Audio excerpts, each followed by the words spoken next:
सास का घूंघट पार्ट 2। पिछले अंक पे हमने देखा कि देविका अपने ससुराल में हर गलत बात का विरोध करती, तो उसकी वजह से देविका पर उसके ससुराल वाले बहुत अत्याचार करने लगे। एक दिन देविका ने सचिन से कहा, सचिन, मैं तुम्हारे घर में नहीं रह सकती, तुम मुझे आज ही मेरे घर शहर भेज दो, मैं अपने मम्मी पापा के पास रहूंगी। क्यों देविका, तुम शहर क्यों जाना चाहती हो? यहाँ तुम्हें किस बात की परेशानी है? किस बात की परेशानी नहीं है सचिन, तुम्हारे घर के आदमी औरतों के साथ जानवरों जैसा व्यवहार करते हैं, मैं ऐसे माहौल में नहीं रह सकती। देखो देविका, तुम्हें यहीं रहना होगा। तुम्हारी शादी मुझसे हो गई है, अब मैं तुम्हारा पति हूँ और यही तुम्हारा घर है।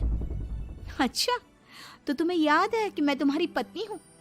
जब तुम्हारे पिताजी और चाचा जी मुझे एक हफ्ते के लिए कमरे में बंद कर देते हैं, तब तुम्हें क्यों याद नहीं आता कि जो औरत कमरे में बंद है वो तुम्हारी पत्नी है? जब तुम्हारे जीजाजी और भाई मुझसे बदतमीजी से बात करते हैं, मुझे खाने के लिए कुछ नहीं देते, तब भी तुम्हें याद नहीं आता कि मैं तुम्हारी पत्नी हूँ? देखो देविका, तुम बेकार की बातें मत करो। तुम यहाँ ढंग से रहोगी, सबकी बात मानोगी, तो कोई तुम्हें कुछ नहीं कहेगा।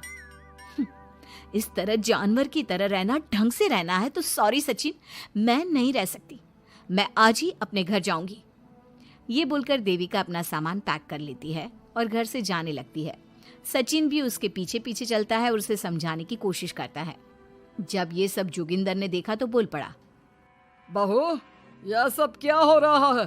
कहाँ जा रही हो? सचिन, बताओ अपने पिताजी को कि कहाँ जा रही हूँ मैं। तुम्हें शर्म नहीं आती अपने पति का नाम लेते हुए? मैं अपने पति का नाम ले रही हूँ, इसमें आपको क्या परेशानी है? आपका नाम तो नहीं ले रही हूँ ना? देविका, ये किस तरह से बात कर रही हो तुम पिताजी से?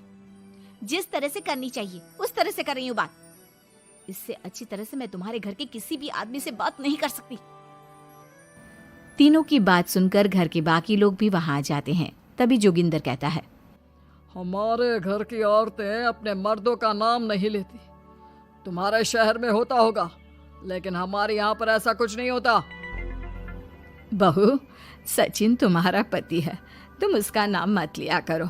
तुम अपने पति का नाम लेने की जगह ए जी, ओ जी, सुनो जी कहा करो। पति ना परमेश्वर होता है। तो परमेश्वर का तो हम नाम लेते हैं। क्यों माँ जी, क्या आप अपने इष्ट देव का नाम नहीं लेती? माँ जी, ये सब इन पुरुषों के बनाए तौर तरीके हैं, औरतों को दबाने के लिए। ये बेशर्म लड़की ऐसा नहीं सुधरेगी। ये हमारे घर की औरतों को भड़का रही है। सचिन, तुम इसे चुप कराओगे या फिर मैं करूं? नहीं नहीं पिताजी, मैं अभी समझा देता हूँ। चलो देविका अंदर, और कितना तमाशा बनाओगी मेरा। सचिन, मैं अंदर नहीं बाहर जाऊंगी, अब मैं यहाँ नहीं रह सकती। देविका की बात सुनकर महेंद्र कहता है, भाई साहब, ये लड़की इस घर से और गांव से बाहर ना जानी चाहिए, नहीं तो हमारे घर और गांव की औरतें भी ऐसी ही हरकतें करेंगी, वो भी मर्दों के खिलाफ बगावत करेंगी। और मैं भी देखती हूँ कि मुझे घर से बाहर जाने से कौन रोकता है। बहू, इनसे बहस करने का कोई फायदा नहीं, तुम अंदर चलो। इस गांव के मर्दों के अंदर बहुत अहंकार भरा हुआ है। देविका किसी की बात नहीं सुनती और अपना सामान उठाकर घर से बाहर जाने लगती है। तभी वहां मोहन और कल्याण आते हैं। कल्याण देविका के हाथ में से उसका सूटकेस छीन लेता है और मोहन देविका को जोरदार थप्पड़ मारता है। देविका का सर दीवार में लगता है और वो बेहोश हो जाती है। देविका, देविका तुम ठीक तो हो? भैया, आपकी हिम्मत कैसे हुई मेरी पत्नी पर हाथ उठाने की? सचिन, तुम जल्दी से देविका भाभी को अंदर कमरे में ले जाओ, मैं अभी वैद्य जी को लेकर आती हूँ। वीना जल्दी से वैद्य जी को लेकर आती है। वैद्य जी थोड़ी देर तक देविका की जांच करते हैं और कहते हैं, मुबारक हो आप सबको, आपकी बहू माँ बनने वाली है। अभी तो मैं आपको दवाई दे देता हूँ, लेकिन आगे इनके इलाज के लिए आपको दाई अम्मा को बुलाना होगा। ये बात सुनकर घर के सभी लोग खुश होते हैं। देविका को जब होश आता है, उसे ये बात पता चलती है तो वो बहुत खुश होती है। वो सबसे कहती है, मैं अपने बच्चे को यहाँ नहीं रख सकती। क्यों बहू, क्या हुआ? अब तुम ये सब बातें मत सोचो, तुम्हें आराम करना चाहिए। नहीं माँ जी, आप नहीं समझ रही। अगर मेरा बेटा हुआ तो इस घर के मर्दों की तरह अहंकारी और औरतों पर जुल्म करने वाला बनेगा, और अगर मेरी बेटी हुई तो वो जानवरों की तरह जुल्म सहने वाली बनेगी और दोनों ही अनपढ़ रहेंगी। देविका की बात सुनकर घर की सभी औरतों को पहली बार एहसास हुआ कि वो किस अंधकार वाले समाज में जी रही हैं। लेकिन फिर भी घर की सारी औरतें उसे ही समझाती हैं। बहू देखो, तुम्हारी बात सही है, लेकिन तुम इस हालत में सफर नहीं कर सकती। हाँ बहू, तुम यहीं रहो, अपना और अपने बच्चे का ख्याल रखो। देखो ना देविका भाभी, हमें बिल्कुल भी पढ़ना लिखना नहीं आता, अपना नाम भी नहीं लिख पाते, तो आप मुझे थोड़ा पढ़ा दीजिए ना। देविका, तुम्हारी बातें सुनकर पहली बार हमें एहसास हुआ है कि कैसे माहौल में हम जी रहे हैं। तुमने हमारे अंदर उम्मीद की नई रोशनी पैदा की है। यहाँ से मत जाओ तुम। देविका ने घर की औरतों की बात सुनी तो उसका दिल पसीज गया। उसने गांव में ही रहने का फैसला लिया। वो अपने घर की औरतों को रोज पढ़ाती, उन्हें अपने अधिकारों के बारे में, देश के बारे में बताती। इसी तरह कई दिन बीत गए और एक दिन सुजाता ने सचिन से कहा, सचिन, देविका की तबीयत ठीक नहीं, तुम जल्दी जाकर दाई अम्मा को बुला लाओ ना। भाभी, दाई अम्मा क्या कर लेंगी? आप किसी डॉक्टर को बुला लो, मेरी तबीयत ठीक नहीं है। देविका, गांव के लोग डॉक्टर पर भरोसा नहीं करते। दाई अम्मा बरसों से ये काम कर रही है, वो तुम्हें ठीक कर देगी। सचिन, तुम्हारे घर वाले अनपढ़ हैं, तुम तो पढ़े लिखे हो ना, देख नहीं रहे मेरी हालत क्या हो रही है। तभी तो बोल रहा हूँ, समय बर्बाद मत करो, मैं अभी आता हूँ। सचिन दाई अम्मा को बुलाकर ले आता है।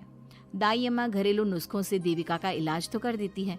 कुछ समय के लिए उसकी हालत भी स्थिर हो जाती है, लेकिन वो पूरी तरह से ठीक नहीं होती।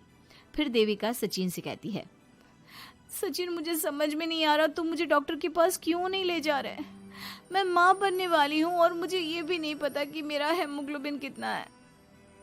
दाई अम्मा कर रही है ना तुम्हारा इलाज। लेकिन दाई अम्मा को कुछ समझ में ही नहीं आ रहा कि मेरे साथ क्या हो रहा है।